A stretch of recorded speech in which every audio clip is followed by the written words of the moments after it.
Dear students, আমি BM sir বলছি। দেখো, আজ একটা গুরুত্বপূর্ণ বিষয় নিয়ে তোমাদের সামনে হাজির হয়েছি। আজ আমি তোমাদের 2025 সালের কলকাতা বিশ্ববিদ্যালয়ের 6th সেম বাংলার LCC 2 এর সাজেশন নিয়ে হাজির হয়েছি। দেখো, অনেক বিচার বিবেচনা করে এই সাজেশনটা আমি তৈরি করেছি, পুরনো সব তোমাদের কোশ্চেনপত্র ঘেটে। সেই কারণে তোমাদের বলতে পারি এখান থেকেই কমন পাবে। আর একটা বলে রাখি যে জানো তোমরা যে তোমাদের LCC 2 এর সিলেবাসটি খুবই দীর্ঘাকৃতি সম্পন্ন। স্বাভাবিকভাবেই এখান থেকে কিন্তু একটু বেশি প্রশ্ন তোমাদের করতে হবে। এখানে তোমাদের 10 নম্বর মানযুক্ত 3টি বড় প্রশ্নের উত্তর করতে হবে, 5 নম্বর মানযুক্ত 3টি সংক্ষিপ্ত প্রশ্নের উত্তর করতে হবে এবং 5 নম্বর মানযুক্ত একটি টিকা লিখতে হবে। তার মানে বড় 3টে প্রশ্ন থেকে 3 × 30 এবং 5 নম্বর মানযুক্ত 3টে প্রশ্ন থেকে 3 × 5 = 15 আর একটা 5 নম্বরই টিকা।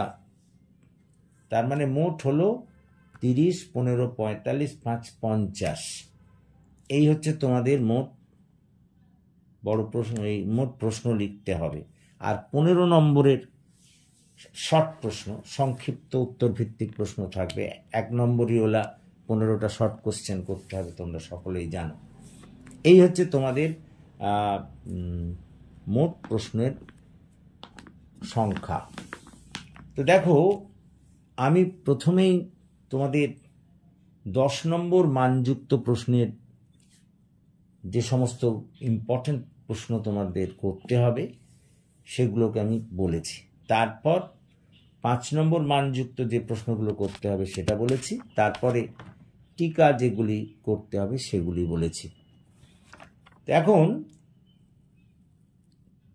তোমাদের এই প্রসঙ্গে বলে রাখি, ওই যে 1 নম্বর মানসম্পন্ন যে 15টা কোশ্চেন দেয় সেটা কিন্তু এর মধ্যে নেই। ওটার আমি আলাদা সাজেশন উত্তর সহ ঠিক এর পরেই তোমাদের আপলোড করে দেবো, তোমরা দেখে নিও। তো এসো আর দেরি না করে আমরা সোজাসুজি ঢুকে যাই প্রশ্নগুলিতে। প্রথম প্রশ্ন, 10 নম্বর মানযুক্ত যে 3টে প্রশ্ন উত্তর করতে হবে তার প্রথম প্রশ্ন দেখো, কল্লোল পত্রিকা কত সালে কাদের যৌথ প্রচেষ্টায় প্রকাশিত হয়? রবীন্দ্র প্রভাব মুক্ত আধুনিক বাংলা সাহিত্যের বিকাশে এই পত্রিকার অবদান আলোচনা করো। খুব ইম্পর্টেন্ট প্রশ্ন, তোমাদের কিন্তু বলতে পারি। 2 নম্বর, তত্ত্ববোধিনী পত্রিকা কার উদ্যোগে কত সালে প্রকাশিত হয়? বাংলা সাময়িক পত্রের ইতিহাসে এর অবদান বর্ণনা করো। 3 নম্বর প্রশ্ন, বাংলা সাময়িক পত্রের ইতিহাসে প্রগতি পত্রিকার অবদান আলোচনা করো। 4 নম্বর প্রশ্ন, বাংলা সাহিত্যের ইতিহাসে সমাচার দর্পণ ও দিগদর্শনের অবদান আলোচনা করো। 5 নম্বর প্রশ্ন, বাংলা সাময়িক পত্রের ইতিহাসে পরিচয় পত্রিকার অবদান আলোচনা করো। 6 নম্বর প্রশ্ন, রজনী উপন্যাসের নামকরণের সার্থকতা আলোচনা করো। 7 নম্বর প্রশ্ন, রজনী উপন্যাসে লবঙ্গলতা চরিত্রটি বিচার করো। 8 নম্বর প্রশ্ন, রজনী উপন্যাসে রজনী চরিত্রটি বিচার করো। 9 নম্বর প্রশ্ন, রজনী উপন্যাসে অমরনাথ চরিত্রটি বিচার করো। 10 নম্বর প্রশ্ন, চোর গল্পের কাহিনী বিশ্লেষণ করে নামকরণের সার্থকতা আলোচনা করো। অথবা চোর গল্পে প্রকৃত চোর কে তা আলোচনা করো। 11 নম্বর প্রশ্ন, কবিতা পত্রিকা কত সালে কার সম্পাদনায় প্রকাশিত হয়? আধুনিক বাংলা সাহিত্যের বিকাশের অবদান লেখো। 12 নম্বর প্রশ্ন, রেকর্ড গল্পটির নামকরণ কতদূর সার্থক হয়েছে তা আলোচনা করো। 13 নম্বর প্রশ্ন, অন্তঃসলীলা গল্পের নামকরণ এবং শকুন্তলা দেবীর চরিত্র বিচার করো। 14 নম্বর প্রশ্ন, আদাব গল্পে যে সম্প্রীতি ও মানবতার পরিচয় পাওয়া যায় তা আলোচনা করো। 15 নম্বর প্রশ্ন, শচীন্দ্র চরিত্রটি বিচার করো। 16 নম্বর প্রশ্ন, সংবাদ প্রভাকর কত সালে প্রথম প্রকাশিত হয়? বাংলা সাহিত্যের ইতিহাসে এর অবদান বর্ণনা করো। 17 নম্বর প্রশ্ন, টোবাটেক সিং গল্পে যে দেশভাগের যন্ত্রণা ফুটে উঠেছে তা আলোচনা করো। এই মোট 10 নম্বর মানযুক্ত প্রশ্নের প্রশ্ন, এবং এগুলোর থেকেই কিন্তু তোমরা একেবারে সব কমন পেয়ে যাবে। এরপরে এসো আমরা আসি 5 নম্বর মানযুক্ত প্রশ্নর যে প্রশ্ন তোমাদের 3টি করতে হবে তার আমরা সাজেশানে ঢুকে পড়ি। সেখানে 1 নম্বর যে প্রশ্নটা আমি এখানে দিয়েছি 5 নম্বর মানযুক্ত প্রশ্নের, সেটা হলো বাংলা সাহিত্যের ইতিহাসে ভারতী পত্রিকার অবদান লেখো। 2 নম্বর প্রশ্ন, রজনী উপন্যাসের নায়ক বিচার করো। 3 নম্বর প্রশ্ন, বাংলা সাহিত্যের ইতিহাসে বঙ্গদর্শনের পরিচয় দাও।